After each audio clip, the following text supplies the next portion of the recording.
Hace 8 días hablamos acerca de Jesús en el Apocalipsis. De hecho, la serie le pusimos Jesús en el Apocalipsis, o el Apocalipsis, la revelación de Jesús, porque es una profecía que nos ha sido dada a nosotros, sus siervos. Eso es lo que dice el capítulo 1 del libro del Apocalipsis, de tal manera de que el Apocalipsis es para nosotros, y si es para nosotros, pues lo tenemos que entender, lo tenemos que leer. Es como que si de repente nos digan, fíjense que hay una carta para ti, pero nunca nos interesamos por leer el contenido, y más si sabemos que es una persona especial para nosotros, yo creo que inmediatamente lo hacemos. Así debería de ser nuestra solicitud por leer el libro del Apocalipsis. El día de hoy, hablamos hace 8 días, antes de hablar lo que vamos a hablar con ustedes el día de hoy. Hace 8 días presentamos a Jesús como ese, y Él así se presenta, como Él que estuvo muerto, pero aquí que vive por los siglos de los siglos, y tiene las llaves de la muerte y del sepulcro. De tal manera que dijimos que Jesús es nuestra garantía.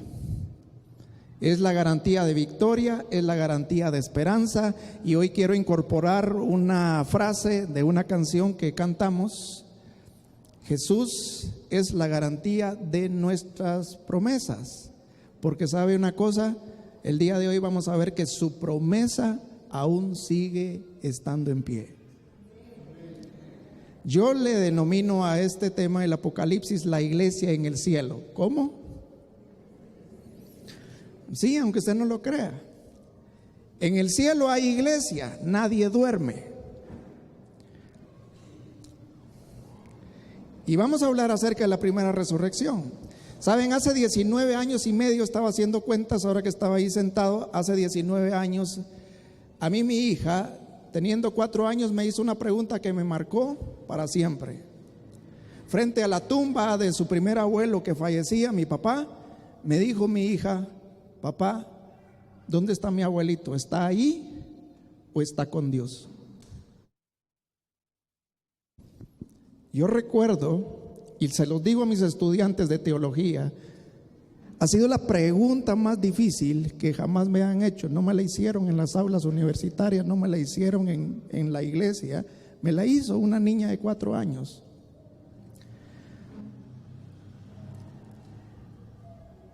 Y yo pude haber respondido conforme yo había escuchado, conforme yo había aprendido.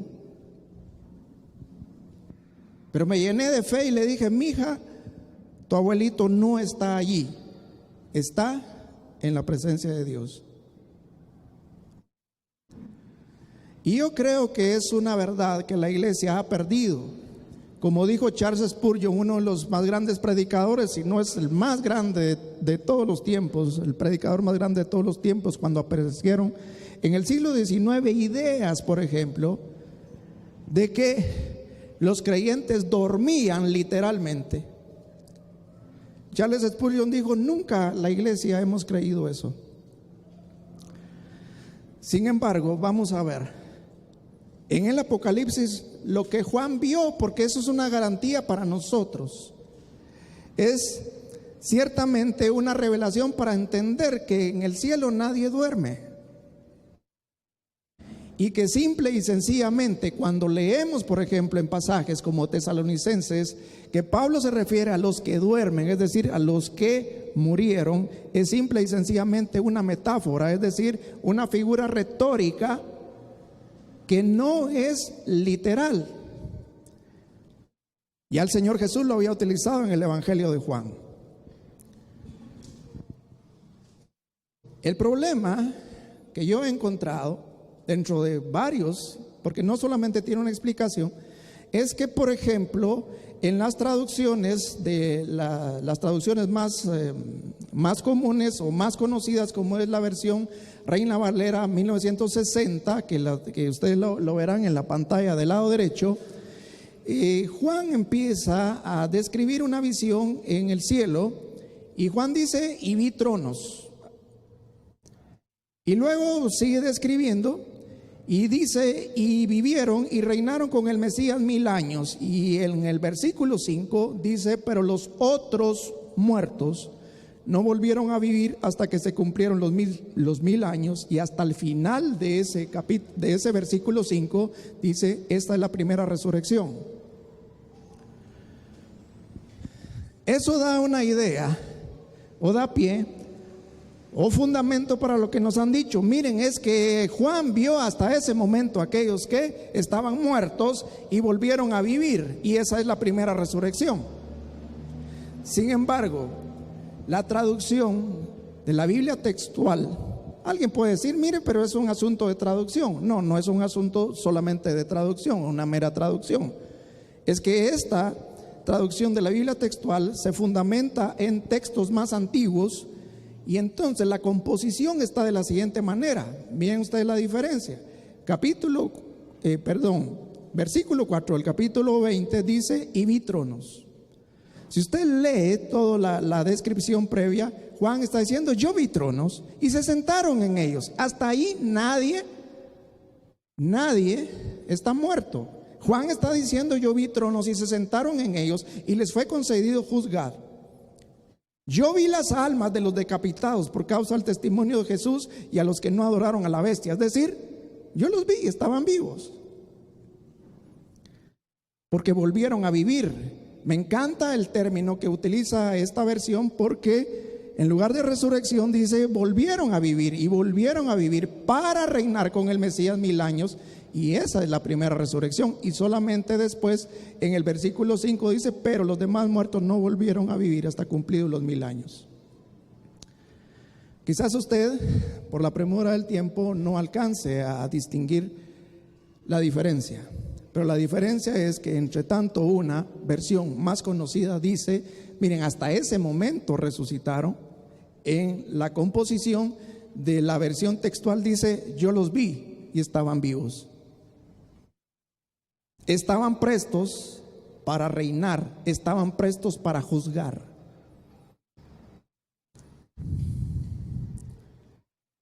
Quisiera, antes de entrar al Apocalipsis o continuar con el Apocalipsis, poner algunas fuentes de referencia acerca de la resurrección que el Señor Jesús nos dijo a nosotros. Por ejemplo, ante la pregunta que le hicieron al Señor Jesús, mira, Señor Jesús, hubo una mujer que estuvo casada pero enviudó, y la ley dice que estando viuda, pues un familiar cercano puede casarse con ella, pero resulta de que el siguiente marido también murió y luego volvió a casarse con el pariente más cercano, y así sucesivamente. Entonces dinos tú en el cielo de quién será esposa ella. Pero el Señor Jesús da por sentado una verdad, y el Señor dice, cuando resucitan de la muerte, ni los hombres ni las mujeres se casan, son como ángeles en el cielo. La primera verdad al respecto nos ha de informar que la resurrección no es simple y sencillamente una vuelta a la vida mortal, sino que en el sentido que nos marcan las Escrituras es transformación. El apóstol Pablo dice, aquí les digo un misterio, no todos moriremos, es decir, no todos dormiremos, pero todos seremos transformados. El segundo aspecto, y dentro de ese mismo argumento, dentro de ese mismo contexto, el Señor Jesús les dice, miren, el asunto es sencillo. ¿Acaso ustedes no han escuchado? Y cita un texto de Éxodo capítulo 3 y versículo 6, y les dice, ¿acaso no ustedes han leído? Yo soy el Dios de Abraham, es decir, Dios mismo está hablando, yo soy el Dios de Abraham y el Dios de Isaac y el Dios de Jacob. Miren lo que dice el Señor, por lo tanto, no es Dios de muertos, sino de vivos. Por lo tanto, vosotros estáis equivocados. En el tiempo del Señor Jesús, los judíos entendían, nunca Israel tuvo un pensamiento homogéneo en cuanto al entender la resurrección, pero en los tiempos del Señor Jesús entendían que los justos en el último día iban a resucitar con el propósito de reinar con el Mesías. Y entendían también una segunda resurrección de aquellos que no habían sido justos para ser condenados. Pero unos siglos antes, la construcción mental de ellos o la creencia era que nada más los justos iban a resucitar y los no justos no iban a resucitar. Ese pensamiento, por ejemplo, pervive en sectas como los Testigos de Jehová. Pero en los tiempos del Señor Jesús así era. Pero el Señor les dice, miren, perdonen. Número uno, el asunto de la resurrección no es una vuelta a la vida normal o terrena o bajo las condiciones terrenas. Es transformación. Y la segunda es que hay un asunto importante para entender. Dios no es un Dios de muertos, sino es un Dios de vivos. ¿Por qué? Porque su promesa sigue estando en pie. ¿Acaso eso no es lo que cantamos? Confiado andaré. En Lucas es un pasaje que lo conocemos. Está el Señor Jesús crucificado y a sus flancos están dos malhechores. Y uno, apelando a su misericordia, teniendo fe, le dice: Señor, acuérdate cuando vengas en tu reino, porque la creencia de los judíos era la venida de un Mesías que iba a restaurar muchas cosas y que iba a garantizar efectivamente una vida perdurable cuando Él viniera. Pero estando ahí los tres crucificados, el Señor Jesús le hace una promesa, te lo aseguro, hoy. No será para después, es hoy. Estarás conmigo en el paraíso. Si eso no es así en las Escrituras, debemos de decir que fue la mentira más ingrata, más cruel que jamás le haya sido dado a un moribundo. ¿No les parece? Pero el Señor le dijo: hoy estarás conmigo en el paraíso. Luego, en el pasaje de Lucas, capítulo 16, versículo 19 al 31, Jesús nos relata un acontecimiento real de dos personajes reales. Un rico, pues no nos dice el evangelio, pero la tradición dice que se llamaba Eupulión, y un mendigo llamado Lázaro. Ambos mueren en el mismo momento. Pero el Señor Jesús dice que ambos fueron llevados en ese mismo momento a dos lugares totalmente diferentes. Uno gozaba de bendición, el caso de Lázaro, y el otro gozaba todos los males procurados en un lugar de tormento. Inmediatamente. Si eso no es así, entonces tendríamos que de nuevo calificar a nuestro Señor Jesucristo, número uno, como un ignorante de la realidad de Dios para los seres humanos. Y número dos, como un más grande mentiroso, porque a los discípulos les dice, cuando previo a que Él está para morir, les dice: miren, no tengan pena, no tengan miedo, no se turbe vuestro corazón. Voy pues a preparar lugar para que donde yo esté, vosotros también estéis. Pero es ya, le dijo al moribundo malhechor, y es ya, nos relata ante la realidad de Eupulión o el rico y de Lázaro.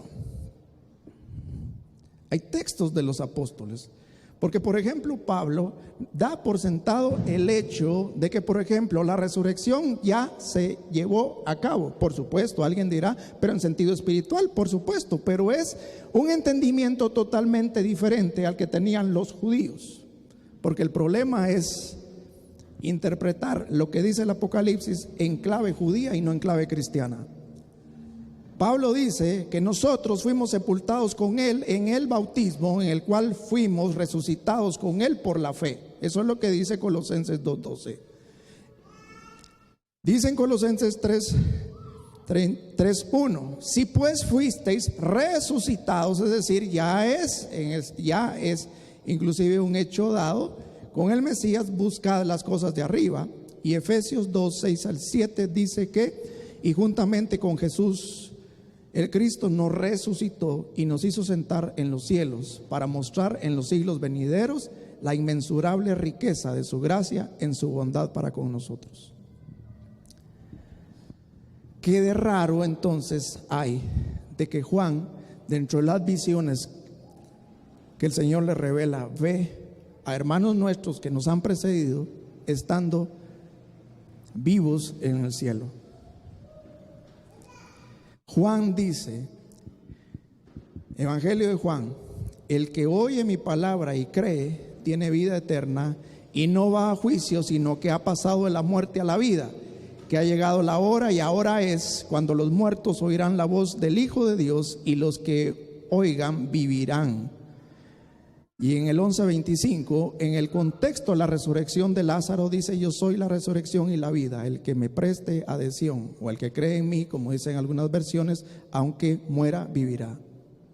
El conflicto con las hermanas de Lázaro es ese mismo conflicto que de alguna manera yo, si no me lleno de fe, hubiera tenido con mi hija. Porque ustedes recordarán que Lázaro había muerto y a propósito el Señor se había dilatado. Y las hermanas le reclaman: Señor, ¿acaso no era tu amigo? ¿Acaso no era el que más te amabas? ¿Acaso, Señor, merecía mi hermano no que tú no te presentaras? Si tú hubieras estado presente, mi hermano no hubiera muerto. Pero aquí ni siquiera al velorio viniste, ni siquiera al entierro. Y aquí ya lleva 3 días de muerto. Pero el Señor Jesús le dice: ¿cuál es el problema? Tu hermano resucitará. Pero la mujer, con toda razón, le dice: sí, Señor, pero ¿cuál es ese consuelo que tú me das? Yo sé que nuestra fe dice que mi hermano resucitará en el último día, pero el Señor Jesús le dice: no, estás equivocada. Yo soy la resurrección y la vida, y el que cree en mí, aunque esté muerto, vivirá. Es ya, no es para el último día. Yo recuerdo que en ese contexto, que cuando mi hija me hace la pregunta, mis tías, hermanas de mi padre, me dijeron: mira, mi hijo, nosotros queremos hacerle una misa a tu papá. No sé ¿qué pensás? Ya habíamos hablado con mi mamá que no íbamos a entrar en conflicto. Le hicieron la misa, participamos ahí en la misa, escuché la misa, escuché el sermón, la homilía, que estaba basada en Tesalonicenses, y me pareció fantástico. Eran 9 días, se supone que era una misa de confort, era una misa que iba a producir paz, que iba a producir confianza, y efectivamente el texto que buscó el párroco me parecía acertada. Dice, hablando acerca de la resurrección, porque nosotros no somos como los que no tienen esperanza, es decir, nosotros sí tenemos esperanza. Pero luego termina la homilía, dice: vamos a orar por el alma del hermano Carlos, ¿verdad? Para que su alma se salve. Dije: esto es contrario. Pero eso no lo he escuchado solamente en una iglesia católica. Es que hay sermones que ni siquiera consuelan. Es más, no estamos seguros, porque decimos: bueno, está bien, sí, es que está en la presencia del Señor, pero está ahí dormidito mientras tanto, está en el sueño de los justos. Pero nunca hizo clic durante estos 19 años, cuando por ejemplo he leído pasajes como lo que el mismo Señor Jesús está diciendo: es que es otro sentido, es que no es así. Pero Juan, la de las primeras visiones, Apocalipsis capítulo 4, después de que el Señor le dice: ven, sube acá y te mostraré, en el capítulo 4, versículos 1 y 4, y luego en el capítulo 5, versículos 8 al 10, porque está hablando de los mismos personajes. Son 24 ancianos. El 24 es un número muy especial. El 12 es un número del pueblo de Dios, pero aquí es 24, es decir, el pueblo del pueblo, el 2 veces pueblo, es decir, el pueblo de Dios, la iglesia, conformada por creyentes antes y después de Cristo. Después de estas cosas miré en el cielo, alrededor del trono había 24 tronos, 24 ancianos. Ven la visión que en el capítulo 20 que empezamos a ver, porque ya dijimos que el Apocalipsis nos presenta estructura no continua. En este caso es la primera mención del Apocalipsis que va luego a ir desarrollando hasta el capítulo 20. 24 tronos, 24 ancianos. En el capítulo 20 dice: yo los vi y estaban ahí sentados para juzgar, vestidos de blanco, con coronas de oro, con cítaras y tazones de oro, llenas de incienso, que son las oraciones de los santos. Es decir, en perpetua comunicación con Dios, cantaban. Y miren lo que cantaban: nos has hecho reinos de sacerdotes. Los 24 ancianos no es literal 24 personajes que están ahí. No digamos, no oremos, Señor, te alabamos conforme, ¿verdad? Así como con los 24 ancianos, es simbólico. Pero Juan vio la iglesia. Yo he escuchado decir, es que son 24, son los 12 apóstoles y los 12 patriarcas. Dios no hace acepción de personas. Pero ellos cantan: nos has hecho reino de sacerdotes. En el capítulo 1 dice el Señor Jesús hablando: te voy a mostrar, Juan, porque ciertamente yo he procurado para mí una nación de reyes y de sacerdotes. Es la iglesia en el cielo. Otra visión está en el capítulo 7, versículos 9 y 10. Y en el mismo contexto está los versículos 14 al 17, y lo resumo de esta manera: después miré una gran multitud es otro símbolo numérico sin precisión. En otras versiones dice miríadas de miríadas, es decir, una gran cantidad que nadie puede contar, la cual nadie podía contar, de toda nación y tribu y pueblos y lenguas, que estaban en pie delante del trono y delante del Cordero, vestidos de ropas blancas, con palmas en sus manos, es decir, un símbolo de victoria, diciendo: atribúyase la salvación a nuestro Dios. Y Juan, desconcertado, dijo: ángel, espérate, yo vi los 24 ancianos, no me quedó claro. Ahora me presentas esta visión, no me queda claro. Y entonces se atreve a preguntar: ¿y quiénes son? Y vean la respuesta. Le dice: estos son los que lavaron sus ropas y las blanquearon en la sangre del Cordero. El Cordero los pastoreará.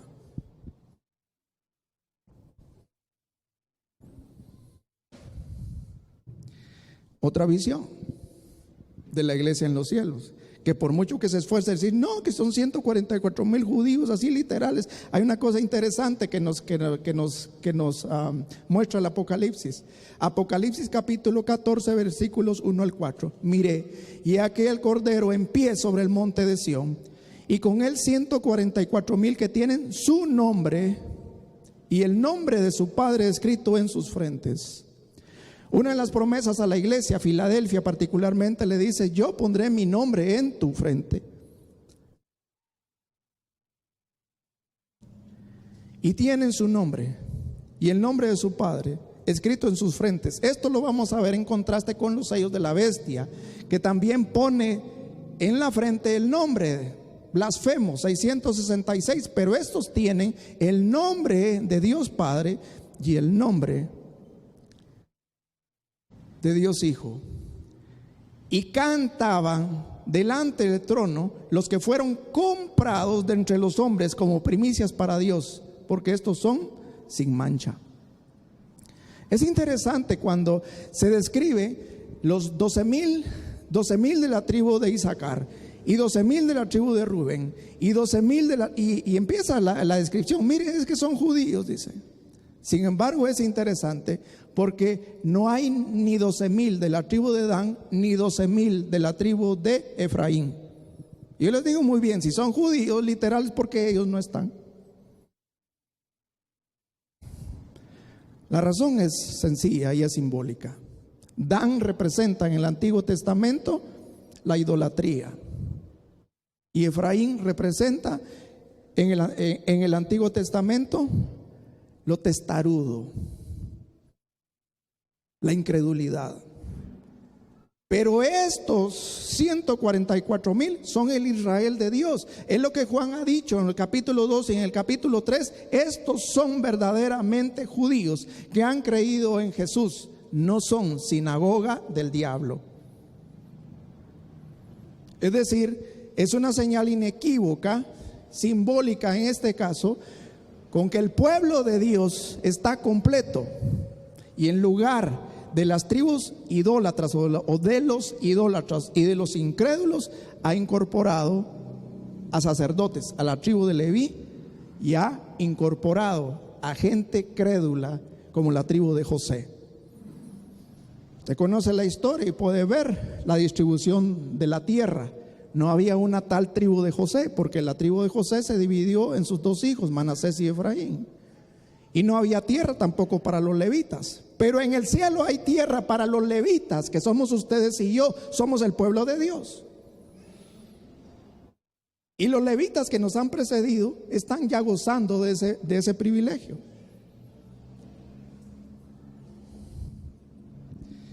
Mire este otro texto, antes de llegar al 20 donde empezamos. Apocalipsis capítulo 19, versículos 11 y 14. Dice Juan: vi el cielo abierto, y he aquí un caballo blanco, y el que lo montaba es fiel y verdadero. Hicimos alusión a Cristo como el que salió venciendo y para vencer, y aquí de nuevo se presenta. Pero vea este detalle: y los ejércitos, literalmente debió haberse traducido y los del cielo, es decir, y los habitantes del cielo. Pero dice: y los ejércitos celestiales, vestidos de lino fino, blanco, limpio, los seguían en caballos blancos. En el cielo hay actividad. En el cielo nadie duerme.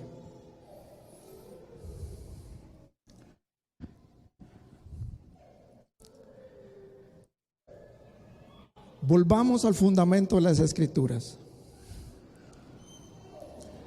Dice Pablo en 1 Corintios, hablando del tema de la resurrección: también les recuerdo, hermanos, el evangelio que os prediqué, si es que no creísteis en vano. Pero ahora Cristo ha resucitado como primicias de los que duermen. Hablamos hace 8 días acerca de Jesucristo como las primicias, como el primero inclusive de la creación de Dios, como el primero de una nueva creación, como el primero de una nueva realidad en Él que Dios estaba haciendo. Y dentro de esa nueva realidad está la resurrección, y fundamentalmente lo que hoy nos ocupa, la primera resurrección, es decir, la resurrección de los creyentes, que no es para el último día, es ya en el momento en que dejamos este mundo, el Señor nos transforma. Pero dice: ha resucitado como primicias de los que duermen, porque la muerte por un hombre entró, por medio del hombre la resurrección, es decir, hombre con H mayúscula, es decir, Cristo. En Adán todos mueren, en Cristo todos serán vivificados, y cada uno en su orden. Eso es lo que dice el apóstol Pablo. Espero que esté leyendo conmigo. Primero el Mesías, dice, las primicias.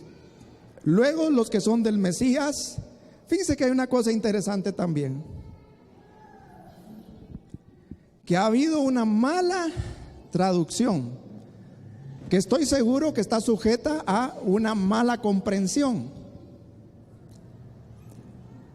Y aún la Biblia textual no se inhibe, es decir, tampoco dejó la traducción diferente, pero la explica, porque le aseguro que en su Biblia dice: y luego los que son del Mesías en su venida.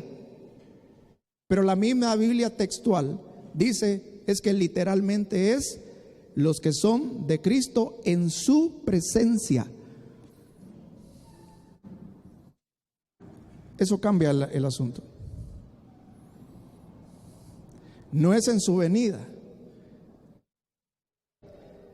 El malhechor tenía la mente de que era en su venida. Señor, acuérdate cuando vengas. Pero el Señor le dice hoy. ¿Ve la diferencia? Hoy.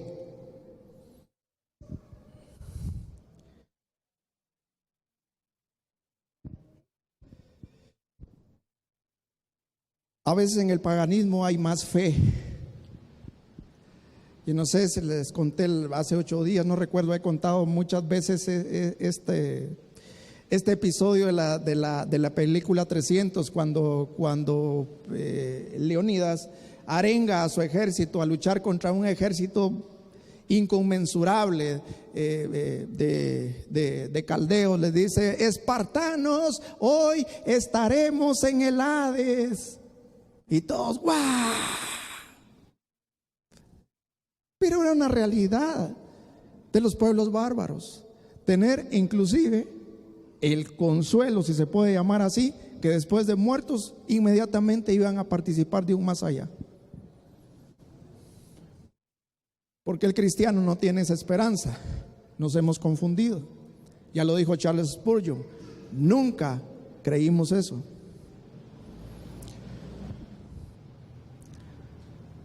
Pero esta traducción, literalmente, que es luego nosotros que somos del Mesías en su presencia, nos da una dimensión o un entendimiento totalmente distinto. Y Pablo sigue diciendo: no se dejen engañar, las malas compañías corrompen las buenas costumbres, volved justamente a la sensatez y no sigan pecando. Es decir, tener un entendimiento errado acerca de la resurrección es pecado. Eso es lo que Pablo está diciendo. ¿Y cómo se logra eso? Con las malas compañías, con los mensajes infundados, con una incomprensión de lo que dicen las Escrituras. Y vean esto: las malas compañías corrompen las buenas costumbres, volved justamente a la sensatez, no sigan pecando. Algunos adolecen de percepción de Dios. Miren qué terrible el no tener un entendimiento correcto acerca de la primera resurrección, el no tener un entendimiento acerca de que la resurrección es inmediata, es tener una percepción incorrecta de Dios. ¿Por qué? El Señor Jesús ya se los dijo a sus adversarios ante la pregunta de quién será esta esposa en los cielos. El Señor les dice: erráis, estáis en error. Porque Dios no es un Dios de muertos, sino es un Dios de vivos. Mi fe se llenó en ese momento que mi hija me hace la pregunta. Más que tener un entendimiento, fue un asunto de fe. Saben, hace 8 o 9 años, no recuerdo cuándo falleció mi suegro, y yo le pedí a nuestro pastor, que había sido en la iglesia centroamericana, que por favor pudiera dar el mensaje ahí previo a que sepultáramos a mi suegro. Me dice: sí, con mucho gusto, si tú quieres yo lo doy. Saben, es el mensaje más extraordinario que jamás yo he escuchado en un sermón. Y utilizó el Salmo 48, versículo 14. Y después de algunos años de darle una respuesta a mi hija, de nuevo el Señor hablando, pero esta vez con este salmo. Y dice, y usted lo puede leer, Salmo 48, versículo 14. Dice el salmista, los hijos de Coré: este nuestro Dios, este nos capitaneará más allá de la muerte. Es lo que Juan vio. Yo vi cuando salía aquel verbo de Dios, aquel invencible, y le seguían los habitantes del cielo. Es la visión misma que de alguna manera se refleja en el Salmo 48. Es decir, los judíos tuvieron una comprensión correcta de lo que Juan acá, o a lo que se le ha revelado a Juan. Y el problema es no tienen la percepción correcta de Dios, el Dios de los vivos. Lo digo, dice el apóstol Pablo, para vuestra vergüenza. Dirán algunos: ¿cómo se resucita? ¿Con qué cuerpo vienen? Y insensato, dice el apóstol Pablo, no siembras el cuerpo que llegará a ser.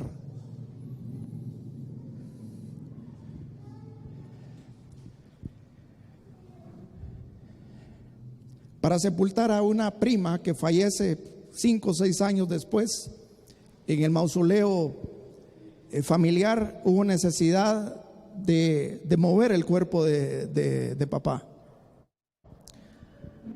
Y yo lo moví. Era un fémur y su cráneo.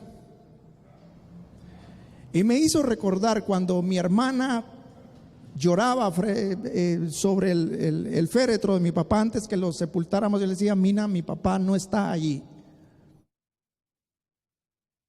Y vinieron de nuevo a mis pensamientos, porque cualquiera podría decir: mire, pero ahí están sus cuerpos, ahí está su cuerpo. ¿Cómo puede estar en la presencia de Dios? Pero el apóstol Pablo dice: no siembras el cuerpo que llegará a ser. Porque finalmente lo que Pablo dice es: se siembra en corrupción, en humillación, en debilidad, se siembra animal, pero se resucita en incorrupción, en gloria, en poder espiritual.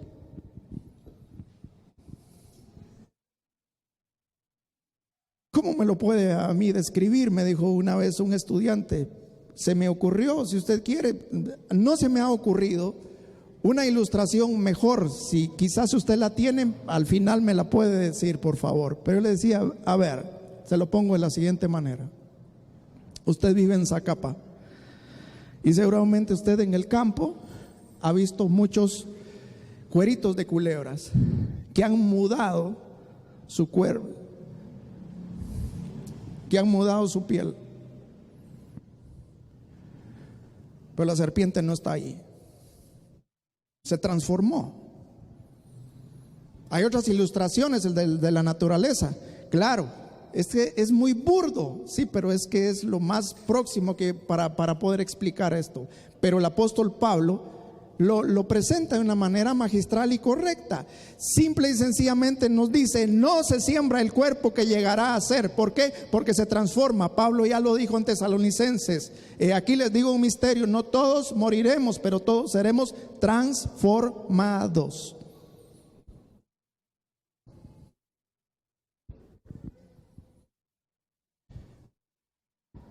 Y después falleció mi tío, y trasladé los restos de mi padre hacia un pequeño mausoleo que el Señor nos permitió hacer. Pero mi padre no está allí.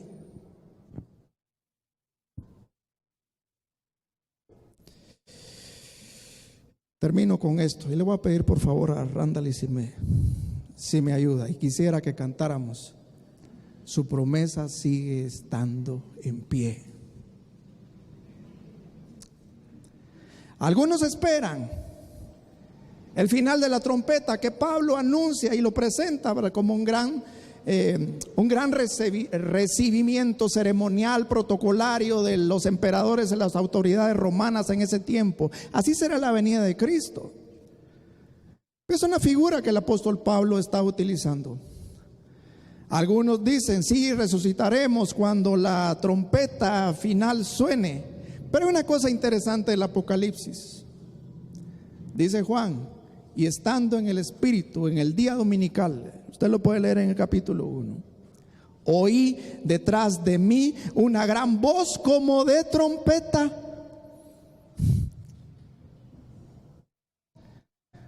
Porque el Señor es las primicias. He aquí yo estuve muerto, he aquí que vivo.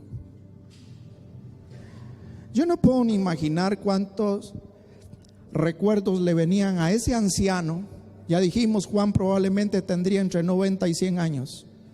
70 años atrás, el Señor Jesús les dice: a ver, no estén temerosos, no tengan miedo, no se turbe vuestro corazón, no los haga creer cosas que no lo son.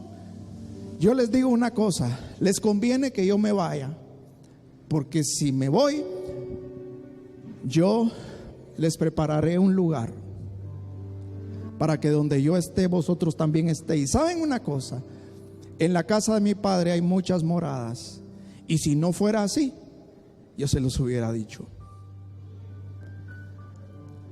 Es así, con esa certeza, que en pleno suplicio, en el hecho de su agonía, se atreve con fe a decirle a ese que se arrepintió: hoy estarás conmigo en el paraíso. Entonces sí, entendemos lo que dice la Escritura, lo que dice el mismo Pablo, es que nosotros, hermanos, no somos como los que no tienen esperanza. Y él dice: consuélense ustedes con esas palabras, porque esa es la realidad que nos presenta el Apocalipsis. Hoy estaremos probablemente con el Señor, quizás mañana, pero estaremos inmediatamente con el Señor. Por muy romántico que me ponga, es que mire, el sueño, ¿verdad? Y un día o un minuto puede ser como 1000 años delante de la presencia del Señor.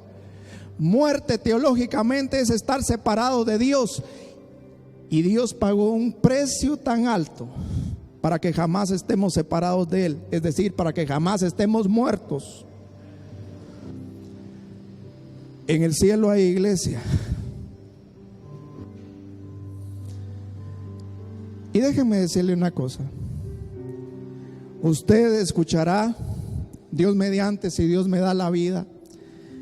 Y si no, pues participará de mi funeral y recordará lo que le estoy diciendo. Y dirá: Carlos hoy estará en la presencia de Dios. Pero si eso no ocurre,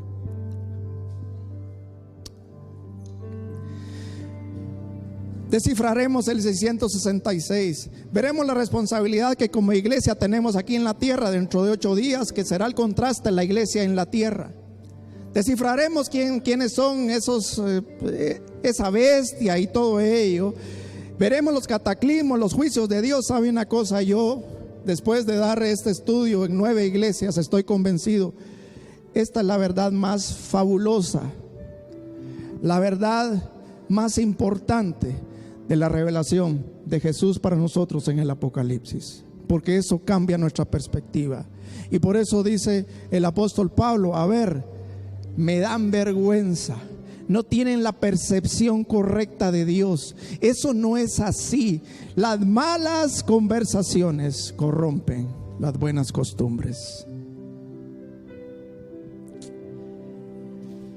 Concluyamos: el que cree en Cristo ha pasado de muerte a vida. Todos hemos pasado de muerte a vida. Por eso Pablo y Juan dicen: ya hemos resucitado, participamos de una vida perdurable. ¿Por qué entonces aceptamos el hecho de que durmamos un momento? Eso es estar muerto. Ha resucitado espiritualmente. Cuando muera físicamente, inmediatamente será transformado para volver a vivir. Esa es la primera resurrección. Pónganse en pie, por favor.